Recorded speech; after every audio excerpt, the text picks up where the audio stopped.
First up, we're going to talk about Magnus Akliouche of Monaco, as Footy Insiders say that Tottenham sent scouts to watch Monaco winger Akliouche during France's win over Azerbaijan during the international break. He scored a good team goal and played excellently well. Tottenham are admirers of Akliouche and have considered signing him after missing out on Savinho and Morgan Gibbs-White in the summer.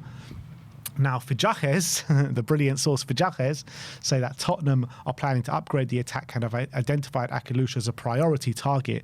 They have intensified their efforts to seal the deal by making contact with Monaco. However, purchasing the 23-year-old won't be straightforward for the North London club, as Bayer Leverkusen are also keen on securing his services. Akliouche is valued at around 40 million by Transfer Market and has entered the final 2.5 years of his current contract. Monaco are a selling club and might be open to letting the youngster leave next year to make most profit out of his departure. I would love him to come to Spurs. I think he's such a talented player. He was so good when we played them a few weeks ago away in Monaco. He ran the show, didn't he? Yeah. He's got that little bit of stardust, a little bit of star quality. The only thing is, where does he really fit in our team, to be honest? That's like, are we buying him to compete with Kudus? Are we buying him to compete in the number 10?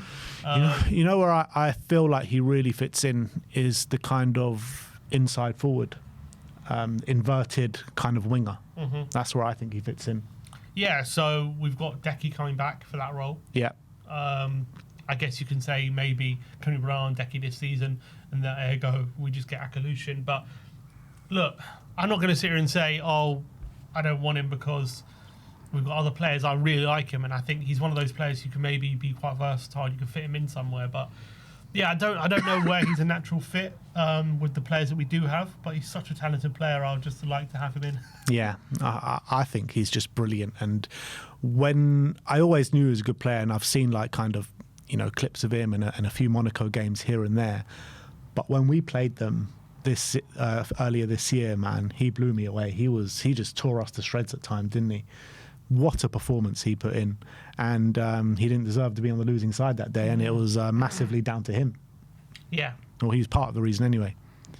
So that's Akliouche. Let's move on and let's talk about Ivan Toney once again, as Team Talk says that Ivan Toney has informed Al Ahly of his desire to leave in January, and Spurs have taken the lead in the race for his signature. Frank views him as a clinical striker that Spurs need to propel them towards major silverware, with Tottenham holding preliminary talks over signing Toney, who's also willing to take a 50% pay cut on his rumoured £427,000 week wages to make the move happen. And to do that. I mean, the wages that he's on is tax-free, right? He's on 400 grand, whatever it is. So in English terms, that means a club would have to pay him 800 grand a week for him to make that. That? That's crazy. And so he would have to take like a major pay cut if he was to join Spurs. If it's on loan from now to the end of the season, I'm taking that for sure. A player that Frank knows very well and Frank knows how to get the best out of. I just don't see it happening. The only way I see it happening if Toney's desperate to get in the England squad for the World Cup, and if he joins us on loan, I think that's. Or if you come back to the Premier League on loan, I think that's his only route to the World Cup. To be honest.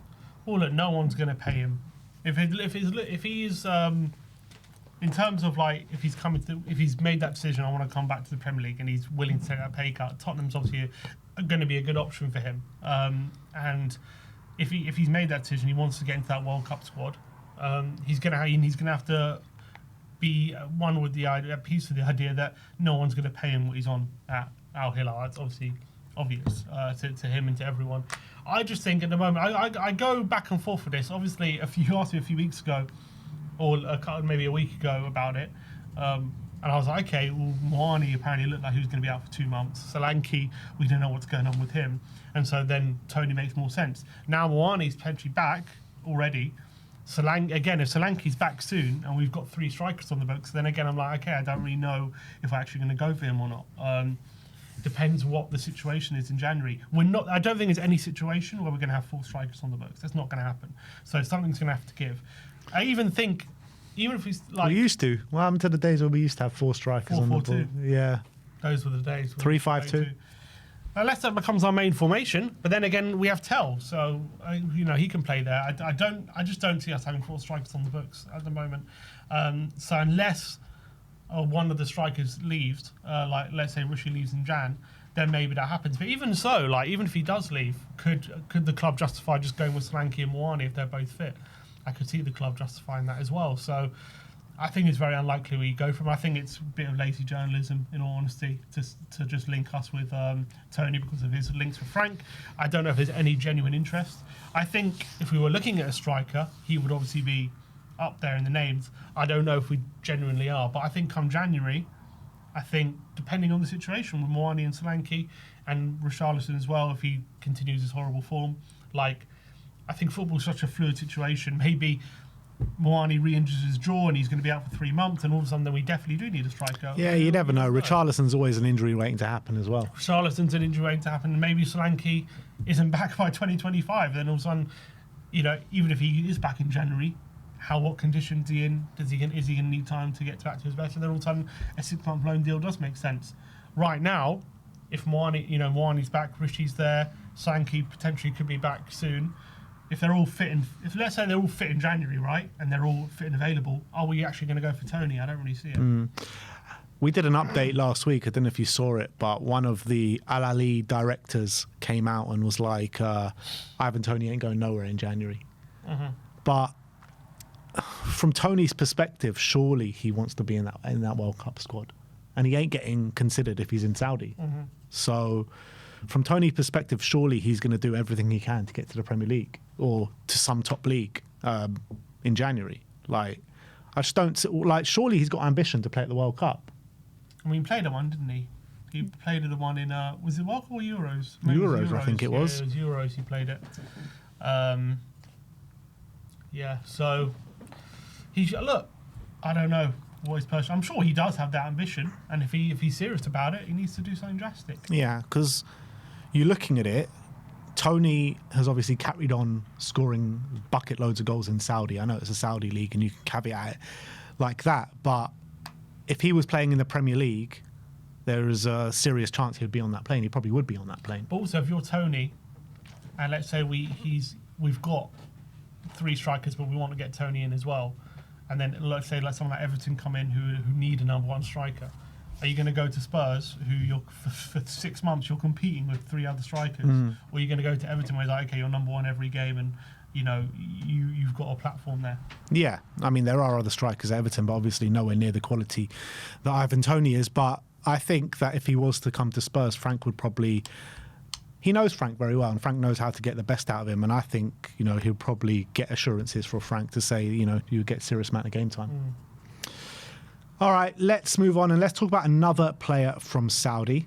He goes by the name of Ruben Neves, and this one really, really interests me. I'd love to see Ruben Neves at Spurs. Caught offside saying that Ruben Neves is keen on securing a return to the Premier League. He's all set to part ways with Al Hilal amidst interest from the likes of Manchester United, Newcastle and Tottenham. All 3 clubs are keen on signing 28-year-old who did wonders for Wolves back in the day. With a contract at Saudi club running down, the Portuguese international could be available of a bargain fee of just 20 million euros. His contract is up at the end of the season. Ruben Neves. I would love it. 28 years of age, man. Still good age, yeah. He's a perfect age. He's still getting called up for Portugal. I think he started for them in their last game as well. I mean, I think this is the profile of player that we desperately need in the midfield. 100%. He's the one I've always kind of really wanted, especially when he was at Wolves. I was desperate for someone like him to come in because we just don't have that deep line playmaker, and his passing ability is phenomenal. He's also got a good shot on him as well. But I think if you get someone like him and Paulinho together, I think that could be a match made in heaven. And I think he can set the tone for games. Off the ball as well, he offers a bit of bite. He's also very combative, but I think mainly on the ball, top progressive passer, someone who can take the ball in the half turn, who has got great vision. And I think he's also ready for that. He's always been a player who's capable of that step up. And unfortunately, he made the move to Saudi rather than moving to a bigger club because he saw the money signs in his eyes, but that was his decision. But if he's ready to come back to the Premier League, and as you say, he's still playing internationally, so they still rate him on the international stage. So it's not like he's lost a yard or anything like that. He's still playing on the big stage. So I think it'd be a wonderful signing. I think it'd be the perfect signing for us. I would love it, man. I think Spurs should do all they can to sign Ruben Neves in January. I really do. Like, it's not often you get someone of this quality for so cheap as well. I know, like, he's probably on crazy wages out in Saudi, but if he's ready to come back to the Premier League, he knows he's not getting those wages, and his contract's up at the end of the season. So he's at a crossroads now. Does he sign a new contract and go into his 30s in Saudi, or does he come back and play at top level football again? And if you look at the clubs that you're talking about he's linked with, you know, Newcastle, United and Tottenham, would Tottenham make the most sense? I think so. I think Tottenham make the most sense. Obviously, Manchester United, with Ruben Amorim there, obviously Portuguese there as well, and I think they're also crying out for a midfielder at this moment in time. That could also make sense, to be honest. So, but yeah, they are, but right now they play Bruno and Casemiro. Can you really see him? What role does he play in that? I think he takes Casemiro's spot. Well, Bruno and no chance they play Bruno and Neves together. Maybe not. Well, no chance. I think you're probably right. Probably not Bruno and Cas.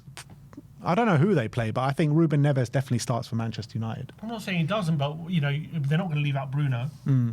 So where does he fit in? You can't play Neves and Bruno together. That's crazy.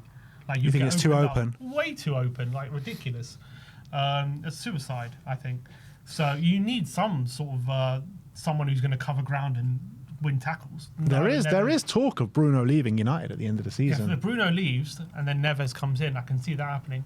In terms of Newcastle, it kind of does make sense. If you kind of put Neves in, you take Joelinton out there starting 11, you put Bruno in that role, and you put Neves in the deep line playmaker. You got like Toney, Bruno, Neves maybe. But I think Tottenham, there's just like a natural place there for him next to Paulinho. Like we need that player. It's all about which manager can sell the best project to him, and obviously money will come into it as well because we know he values that very highly. So just do everything we can to get him through the door. That's what I say. All right, next up we're going to talk about Luca Vuskovic, and Bild in Germany are reporting that Vuskovic is now being tracked by German giants Borussia Dortmund, who are managed by former Croatian national captain Niko Kovac. Tottenham are currently not interested in selling internally, but they believe Vuskovic has a massive future in North London, as we all do. But do you think Vuskovic could be tempted by a Borussia Dortmund move? The only thing yes, because Dortmund are known for developing players, turning them into superstars, getting players to big moves. I think the big thing would be Tottenham not wanting him to go. I'm not saying Vuskovic would want to go, would not want to play for Tottenham, but I'm saying if Tottenham and Dortmund would agree a deal, for, let's say Dortmund somehow found terms that were agreeable to Spurs, and we said okay, we'll let him go, I think Vuskovic would be open to it, because it's going to have to take a hell of a lot of money. As I'm saying, I don't think we would be open to it, and that's what the article was saying. Maybe a loan deal, because obviously that would be like the one last step for him, because he's obviously went to Polish league, he's gone to the Belgian league, done great. Now he's in the Bundesliga, but for kind of like a low team with Hamburg. If there's one last step, it's okay, now play for a bit of a team higher up the league. Play for Dortmund, who is a team who want to be on Tottenham's level in a season, and see how he does. But Tottenham might want him for next season. That's the talk. But then again, he's still in the 19. Is one more season worth it? On loan, go to Dortmund for one more loan spell. A loan move to Dortmund? Yeah. I don't think they'll take him on loan. Why not? Because I think they want to have him to sell on, either to sell on or to develop him. I don't think they take him on loan for a year just to develop him for us. I think what Dortmund want to do is they want to buy him, develop him, and then sell him on. I understand that, but if depends how highly they rate him. If they think, we can have him for a year and he's good enough to be our starting centre back, and we can achieve a lot with him, they might take it for a year. I mean, I'd be happy for that to happen, because I think that would do the world of good for his development. Imagine that, Dortmund developing him for us for a year, but I just can't see that happening. I really can't. Yeah, I think I don't think Tottenham aren't letting him go unless it's a serious fee. Even then, I mean, what kind of fee are we talking? I don't know, but Tottenham, I don't think are open to. But it's all down to the player, isn't it? Because Tottenham wanted him to stay. this season, but he wanted to go to play first team football. We've got Cuti Romero and Mickey van der Ven. They're not young players. I mean, they're not old players. So next season, what's going to happen next season? Is he going to say, oh, I want to go out on loan again because Mickey van der Ven and Cuti Romero? Then, this keeps going and keep going and keep going. Like, at some point, we're going to need to keep Vuskovic around, and he's going to need to fight for his space. But in his spot, he's got the club captain ahead of him and World Cup winner and, one of the best centre-backs in the Premier League. Well, both of them were two of the best centre-backs in the Premier League. So where is this spot going to open up for him? Well, he is only 18, so he's got time. Like, most centre-backs don't even get into their best till they're like mid-20s. Yeah. So I understand he's doing brilliantly, and this guy's a serious talent. There's no need to rush it. There's no need to panic. But I agree. When is it going to happen? I don't know. I wouldn't be surprised if he goes on another loan deal next season for a higher-up team.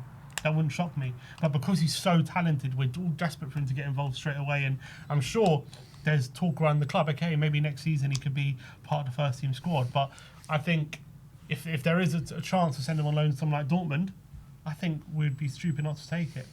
And then the next season, if he does well, bam, he's 20.